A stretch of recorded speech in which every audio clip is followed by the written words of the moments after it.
Hey guys, and welcome back to our channel How to Guide.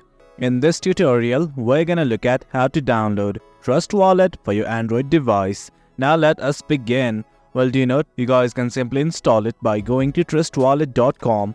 From here, you will be provided links to download in iOS, Android, or simply download as an extension for Chrome. Right now, I'm gonna install it for Android. I'm just gonna click on this button right here. Well, once you do, this page will open up. Do you note that you can simply search for Trust Wallet from the search button right here, and you will be redirected to this page as well. For now, I'm simply gonna click on install.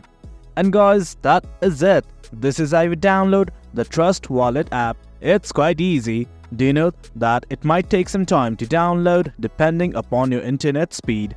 That is it guys, that's the gist of it. That's how we install Trust Wallet.